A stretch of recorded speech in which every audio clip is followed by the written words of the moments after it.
hábitos que libertam. Existem hábitos que nós temos que trazer para nós. O Rodrigo e a Paloma, agora mais do que nunca, vão estar mais juntos e misturados. E o Rodrigo vai trazer um arcabouço de hábitos que ele recebeu dos pais dele. A Paloma vai trazer uma mala de hábitos que ela recebeu do pai dela.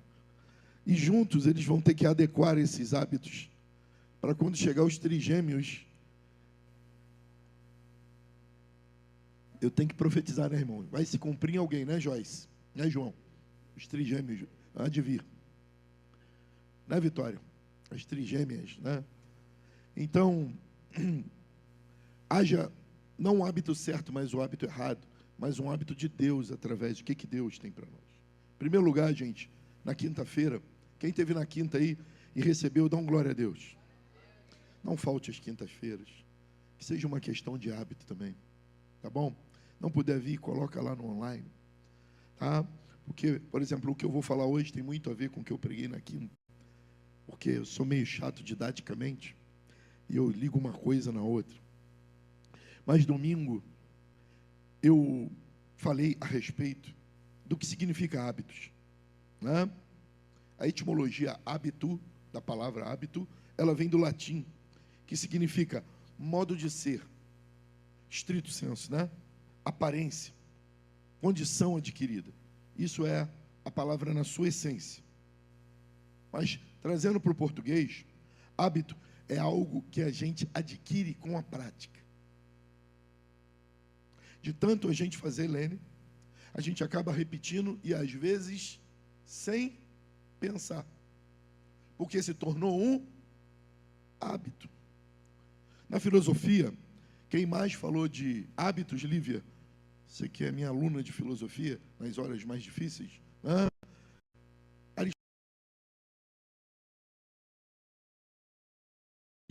É aquilo que a gente se torna.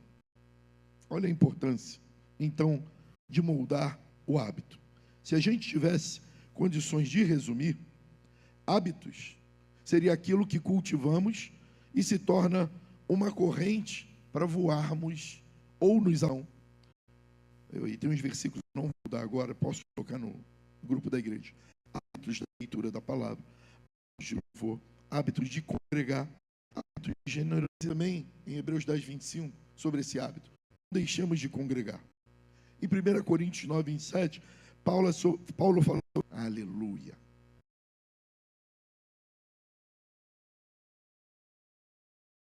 Já definindo o que é hábitos, quero falar sobre Romanos 12, 2. E aí, enquanto projeto aqui, eu quero te dizer algo que eu falei na quinta-feira passada. Muito importante. Existem duas coisas que impedem a gente a mudar de hábito. Duas coisas. Quem lembra? Quem estava aí na quinta? Me ajuda, gente. Pessoal de quinta aí. Uma é a... João, o que me ajuda a mudar de hábito? Desculpa. A desculpa, dona Marise, me dificulta mudar de hábito. Pastor, por que você não está treinando? Porque eu não tenho dinheiro para ir para a academia. Mas não tem rua para correr? Não tem mar para nadar? A gente sempre vai arrumar uma desculpa. Então, o hábito, ele é impedido, ele é adiado toda vez que a gente dá uma desculpa. Eu não tenho tempo, eu não consigo, eu não tenho dinheiro, comigo é diferente.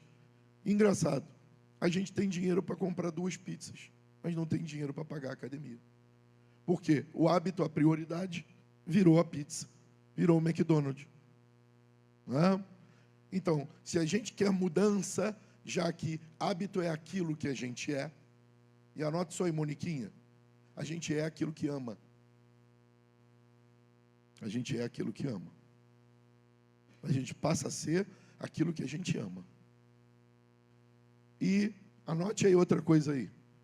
O mundo que eu vivo é um mundo que eu gero a partir do hábito. O meu hábito vai gerar o meu mundo. E sacode 10 aí, diga assim: o seu mundo, que é gerado por você, é só seu para carregar. E aí eu dei um exemplo, Márcia estava aí na quinta, de uma mitologia grega. Olha o nome do camarada que eu dei. Que ele foi imposto carregar o mundo nas costas. Quem estudou na minha época de ensino médio tinha que comprar um negócio assim, ó, cheio de mapa. Como é o nome daquilo? Atlas geográfico. Atlas. Ele tinha, Rodrigo, que carregar o mundo nas costas. Né? E cada um de nós carregamos o nosso mundo. Aí lembra o que eu falei? Que a desculpa, ela adia, Aline, a mudança de hábito. E a coisa que emperra o hábito, qual é? Que nunca vai acontecer se você não praticar.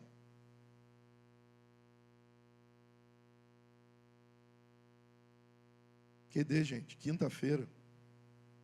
Ó, vou dar uma cola, hein? Eu disse assim,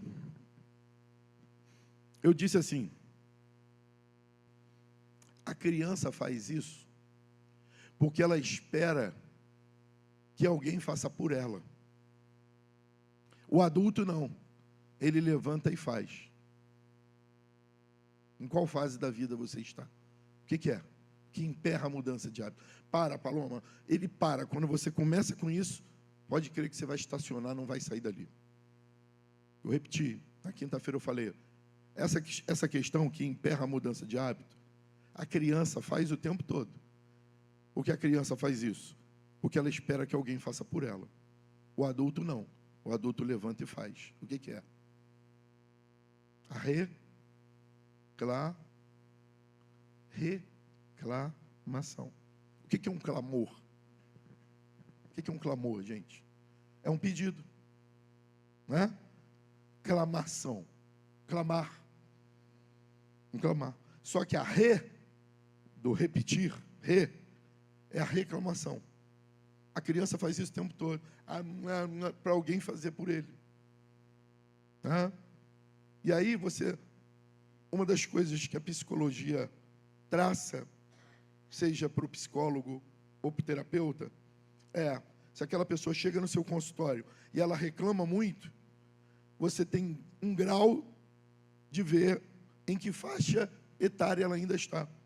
Ela pode ter 70 anos de idade, mas ela tem, de repente, 12 anos. Não saiu do lugar. Então, diga para o seu irmão com muito carinho, assim, fazendo carinho nas costas, a não ser que seja a esposa dos outros ou o marido dos outros. Não faça. Diga com muito carinho assim. O seu nível de reclamação está aí fazer? Para mudança de hábito, então, a reclamação e a desculpa, elas devem ser infinitamente ponderadas e retrucadas por nós mesmos. E Paulo, ainda falando de Paulo, foi o cara que mais falou em mudança de hábito, porque ele teve uma mudança brusca de hábito. Se bem que levaram quase 15 anos para ele se completar. Da caída de Paulo em Damasco até a transformação de Paulo, levaram-se 15 anos. Ele ficou exilado em Petra, na Jordânia, hoje Jordânia, né? Naquela época, Petra também fazia parte do Estado de Israel. E ele ficou lá, segundo alguns estudiosos, refletindo e aprendendo um pouco mais. Foi rejeitado pelos apóstolos, rejeitado por onde passou, né? Ele era assassino. E aí, nessa transformação, Paulo teve uma mudança de hábito muito grande. O homem que matava escreveu que morrer para Cristo, para ele, era lucro. Como é que Paulo conseguiu isso? Dia a dia, passo a passo, exigindo não ser mais a mesma pessoa. Por isso que eu digo para vocês, evangelho sem transformação é religião. Para haver evangelho de Cristo, vida de Cristo, as pessoas são transformadas. Xingava, eu era agressivo, eu era mentiroso, eu era ladrão, Zaqueu. Eu era assassino, Paulo. Eu fugia de Cristo, Pedro. A única coisa que a gente não pode fazer é a síndrome de Judas, desistir. Sacode 10 aí. Independente do jeito que você está, a única coisa que você não pode é desistir. E Paulo fala sobre isso em Romanos 12, 2, que é a base de hábitos que libertam. Ele diz assim: o Vic, hoje eu acordei tão em cima da hora, meu pai sabe, que eu saí correndo, não foi, pai? Hoje eu acordei tão em cima da hora, o senhor estava lá na varanda, eu saí correndo, que quando você for tirar foto, bota em preto e branco, eu estou com a mesma camisa de quinta. Eu peguei a primeira que eu vi.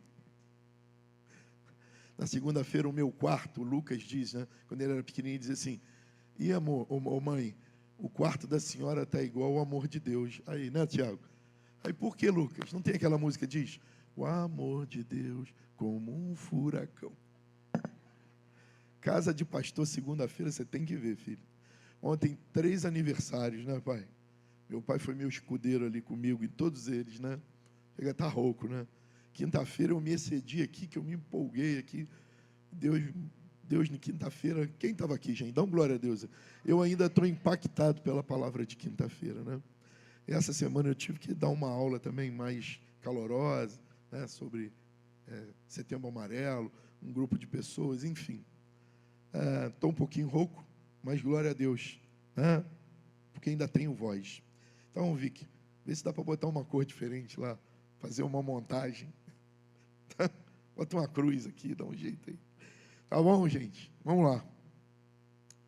E não vos conformeis com esse mundo. Anote aí, Ana. Você, eu sei que anota. A primeira coisa. Se alguém quer mudar de hábito, é se revoltar. Não se conformar com os hábitos que tem que ir embora. Sabe? Tem coisa que ainda hoje, Joyce, eu faço, que eu chego em casa, eu esmurro a minha carne. Não no sentido prático. Para que eu falei aquilo? Para que, puxa, eu caí naquilo, era para eu ter ficado quieto. Isso é necessidade de transformação. Não estou dizendo que você daqui para frente não vai escorregar. Não, a palavra diz, porque o cair é próprio de quem? Do homem, mas o levantar é de Deus. O importante é que você se revolte, não se conforme com um hábito velho, que a gente fala do velho homem, em que a gente sabe que tem que sair da nossa vida, e de repente a gente escorrega. Outro dia eu estava chorando na reunião de pastores, abraçado com o pastor Ulisses. Eu falei para ele: mano, rapaz, para mim isso tinha ido embora. Esse senso de justiça, de me levantar no supermercado e defender quem eu nem conheço, me meter em briga. Eu não queria mais ser assim. Aí ele falou: mas você assim, esse é o Perinho. Tem coisas que a gente vai lutar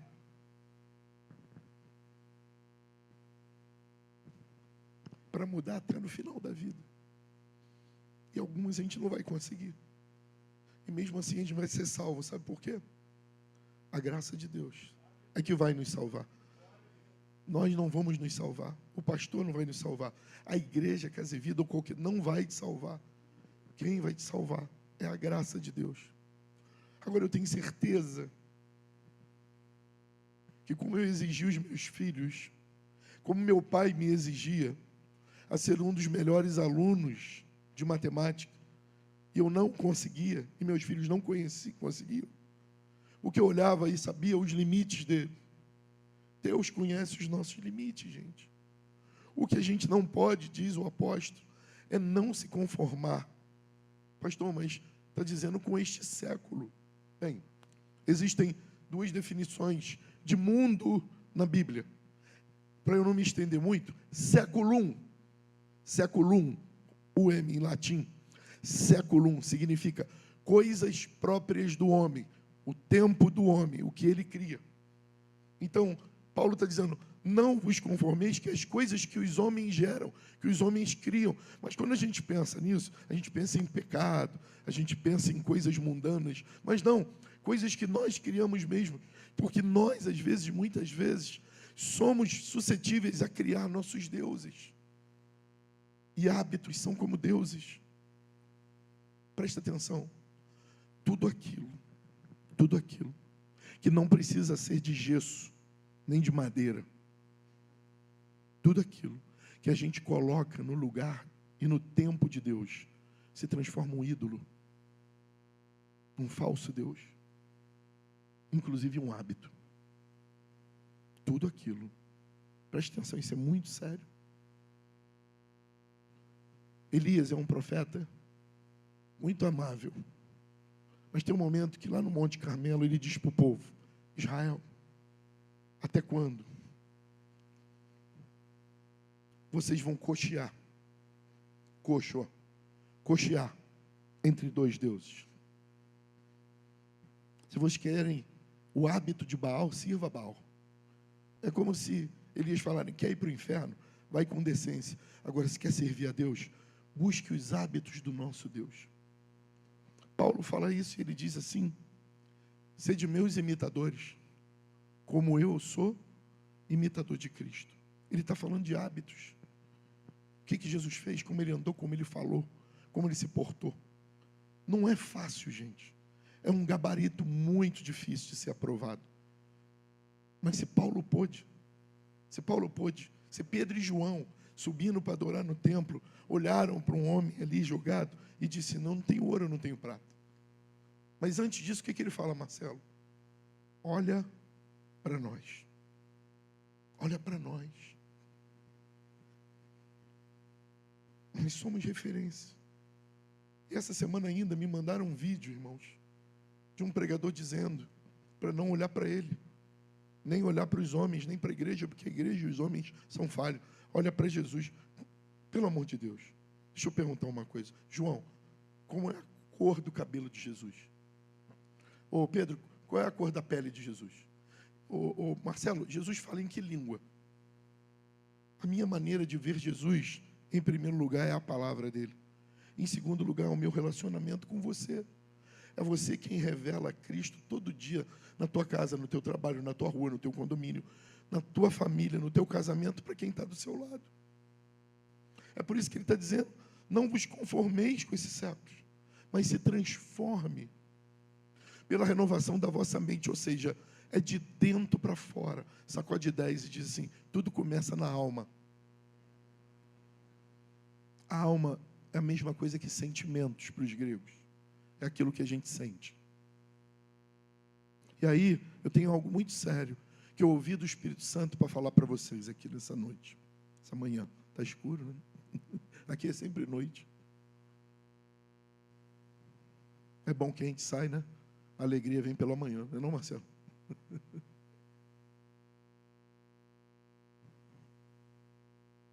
Nós somos cristãos, irmãos. A gente simboliza um povo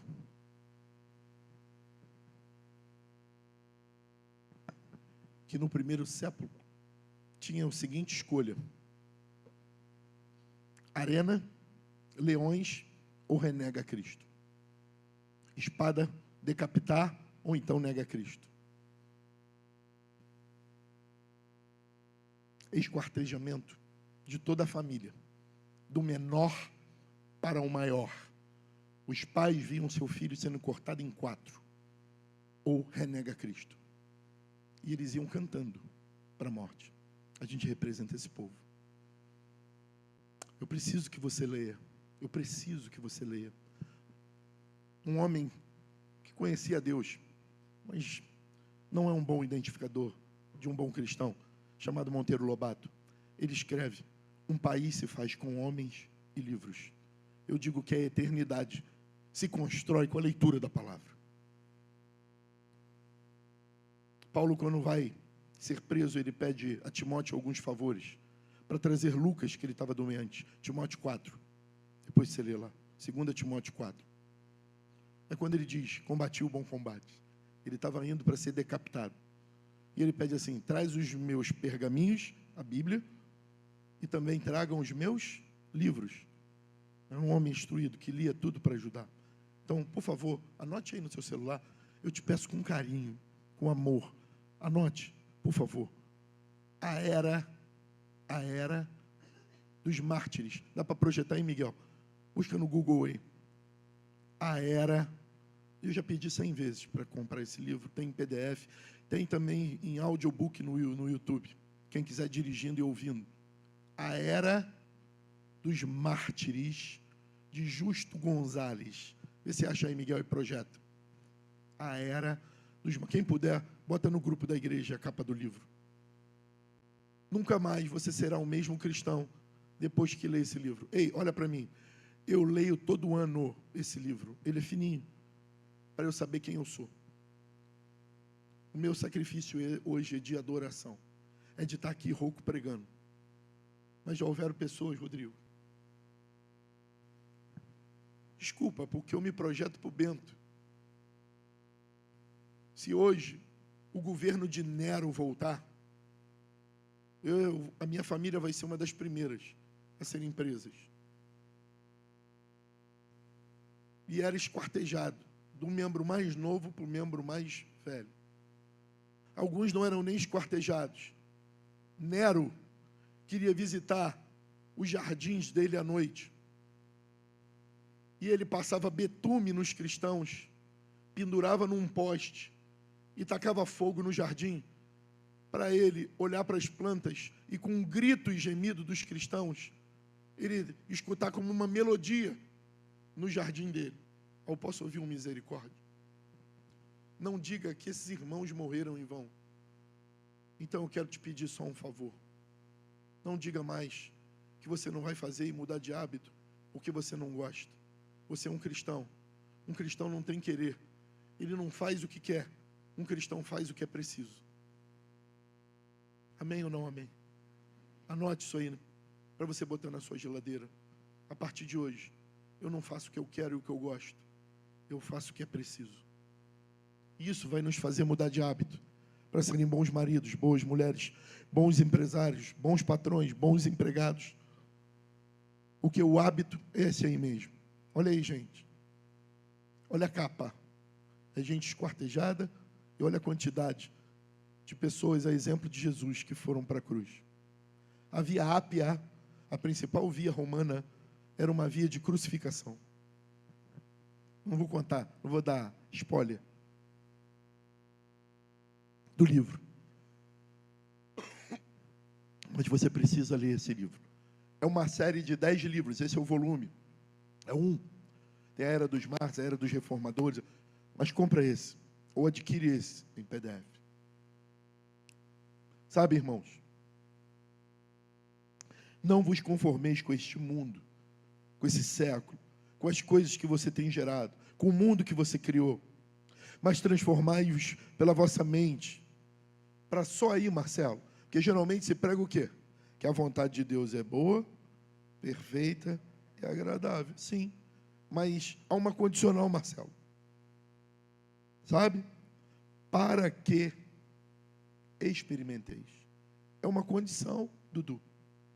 Para eu experimentar a vontade de Deus, que é boa, perfeita e agradável, eu tenho que não me conformar com o mundo que eu gerei, que é fora do que Cristo tem para mim, e todo dia buscar a transformação. Aí tem aquela brincadeira que eu faço sempre, né?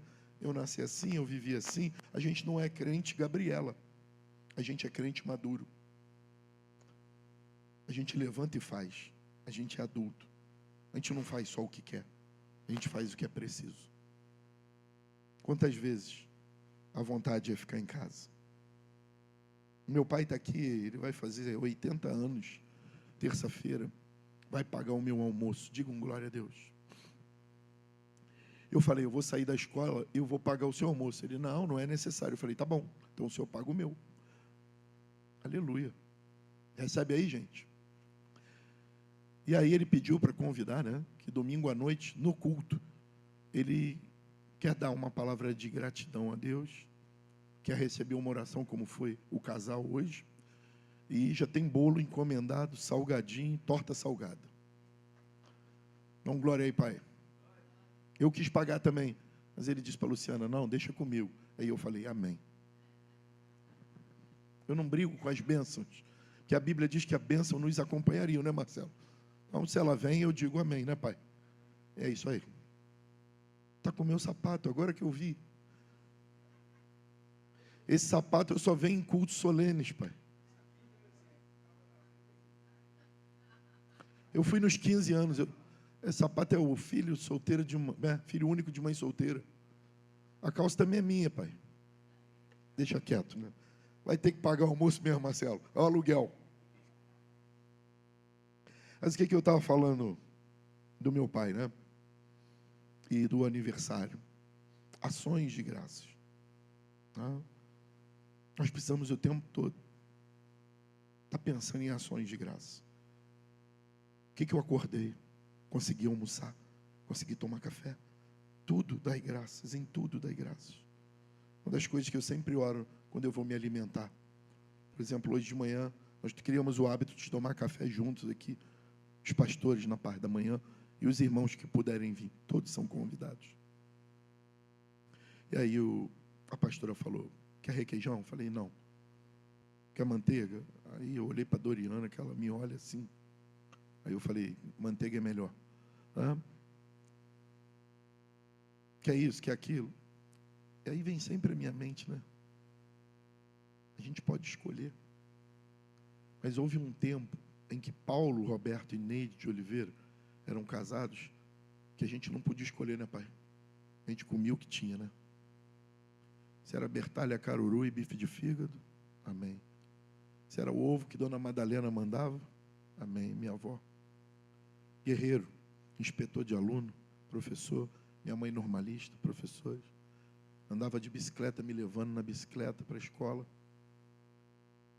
E em tudo dai graças. Hoje eu posso escolher. Então a gente precisa renovar a nossa mente. Tem coisas que a gente tem que esquecer, Paloma. Deixando para trás as coisas que ficaram. Ontem eu terminei de ver uma série chamada 1923. Sobre uma família que consegue manter um rancho chamado Yellowstone. E aí houve um momento em que aquela senhora tinha 2 noras. Uma morreu no parto. E a outra decidiu que o lugar era tão duro, tão frio, com índio, o inverno, que ela ia embora, mesmo grávida. E aí essa rixosa, que estava grávida, vem no alpendre, na varanda, e começa a reclamar da vida, e falar um montão de coisa, e dizer daquele lugar, e reclamar, e dizer que ela nunca mais voltava. E ela está com um neném prematuro de 7 meses no colo, dando leite de cabra. Ela levanta os olhos e fala assim, vá com Deus. E aí ela olha e fala, você escutou o que eu disse? Ela falou, eu não posso parar para te ouvir, porque você representa um passado.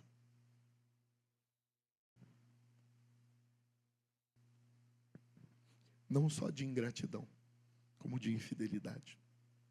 Porque a ingratidão é uma coisa que a gente não consegue ver que foi abençoado. A infidelidade é quando, além disso, você fala mal do que teve. Vai embora, porque eu preciso cuidar do meu futuro. Sacode 10 aí, diga assim, eu prefiro cuidar do meu futuro. Sacode 10 aí e fala, eu prefiro cuidar do meu futuro. E esse futuro tem 2 coisas que eu vou terminar, gente. Não vou pregar hoje, não. Deixar para semana que vem. Eu vou falando somente o que Deus me deu agora aqui na parte da manhã, dentro desse versículo. O futuro tem 2 coisas que você pode fazer pelo seu futuro. É aquilo que você tem capacidade para realizar. E a outra é que você não conseguiu, saiu da tua mão, Moniquinha. Sabe? Os gregos tinham uma concepção sobre isso. Tem um personagem grego chamado Sísifo. Aqui no Brasil inventaram um palavrão com esse personagem. Sísifo. Miguel, coloca a imagem dele. Sísifo é um lendário personagem da mitologia grega que traiu os Zeus. Sísifo, em grego escrito lá, no grego antigo, foi pintado por Tiziano em 1576 dessa forma. Ele não está carregando o mundo, ele está carregando uma rocha. Mantenha aí, Miguel.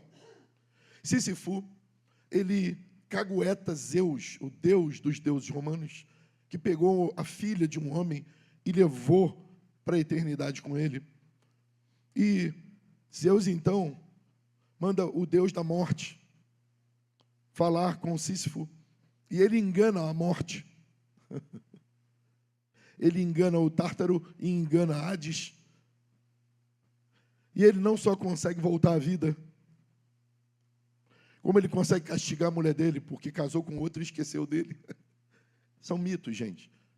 Vontade de falar a verdade através de um conto, tá? Não é realidade isso. Sísifo, na verdade, era o rei de Corinto. E nasceu um rio do nada em Corinto. E aí o prêmio que ele ganha por ter enganado Zeus e ter presenteado o Deus das águas é um rio naquele lugar. Na verdade, o mito é para contar sobre como nasceu um rio dentro de Corinto. E aí Zeus castiga ele. Muda de imagem, filho. A carregar uma pedra, vai mudando, até o alto do monte. Então, todo dia, Sísifo carregava uma pedra, pode mudar, filho, até o alto de uma montanha. Quando chegava lá em cima, sabe o que acontecia, Paloma? Ele tinha que sair da frente e deixar a pedra rolar. E quando ela voltava lá para a origem, ele tinha que descer e fazer esse trabalho todo santo dia. Qual é a moral da história? Se você não mudar de hábito, você vai passar o resto da vida carregando pedra na montanha. E eu não posso te ajudar a carregar, porque eu já tenho a minha. Só que a minha pedra eu vou deixar lá em cima, porque eu aprendi com um Deus que disse assim: se o seu fardo é pesado, trocai de fardo comigo, porque o meu jugo é leve e suave. Ao contrário dos gregos, o que sai da minha mão, Marcelo, para mim é motivo de alegria. O meu pai deve falar no aniversário dele, né? Que uma das alegrias dele, como pai de pastor, é que eu podia ter sido aviador em 1985, quando eu passei para a escola de cadete da aeronáutica e fiquei no 3º Comando Aéreo Regional. Ele me levou todo garboso, todo empolgado, reprovado no exame vista, né, pai? Eu podia ter sido oficial do Exército, na AMAN, mas o meu cunhado morreu no dia do exame médico. E a pastora, a mãe dela tentando suicídio na frente da casa, o pai dela segurando a faca, eu pulando para tirar a faca, e a minha namorada, minha noiva, disse para mim: me dá um tiro da cabeça, mas não me deixa aqui nessa loucura, sozinho. E o meu pai e minha mãe entenderam muito bem. Eu podia ter sido médico, quando eu descobri que a cada paciente que me contasse uma dor, eu ia chorar junto com ele. E foi duro dizer para o meu pai: eu quero ser professor. E aí um amigo dele, que é PM, quando eu fiz prova também para PM, que não quis ir, meu pai foi falar com ele, para tentar conversar comigo, né, pai? E convencer. Era o Tenente Romeu? Não, né? Aí ele falou o quê para o senhor? Paulo Roberto, você criou seu filho com o quê? Com magistério. Deixa ele ser professor. Ele vai fazer o que gosta, o que ama. Então eu não vim ser pastor para arrumar um emprego. Caso de a última coisa, direito, não esquece isso, pai. Também fiz direito, meu Deus do céu. Eu me formei muito novo, igual o Tiago. Então, deixa para lá. Eu já tinha esquecido disso também. Fiz 2 anos de direito. Posso ouvir misericórdia, dona Marisa? Sabe qual era a minha meta? Chegar ao STF. Aí eu decidi emagrecer, que eu estou ficando cada vez mais parecido com o Flávio Dino. Meus alunos estão me chamando de Flávio Dino. Misericórdia. Pastor, ô professor, você é tão bonitinho, tem essa dobrinha aqui igual a do Flávio Dino. Eu falei, meu Deus do céu. E pior que a aluna é militante político, e eu ainda tive que rir. Acho engraçado, né, Paulo? Enfim, gente. Tudo que eu contei aqui não é por vaidade, nem por garbosidade, mas para dizer que eu já carreguei muita pedra, que no final rolou. Eu olhei, não deu em nada. Diga com muito carinho para quem está do seu lado: se você não decidir deixar alguns hábitos e adquirir outros para te libertar, todo dia você vai carregar uma pedra até a montanha e ela vai descer de novo rolando. Diga: qual o teu nome? Fé, graça ou Sísifo? Eu não quero um nome neto meu com esse nome. Não quero. Que Deus nos abençoe, gente. Que essa mensagem tenha chegado ao teu coração com graça, com carinho, com amor, não de um pastor de dedo em riste, de um homem que quer apontar uma verdade, mas de um ser humano que sabe que mudar é difícil, mas que nós temos um Deus que nos encoraja todo dia a ser melhor, pelo exemplo do que Ele foi.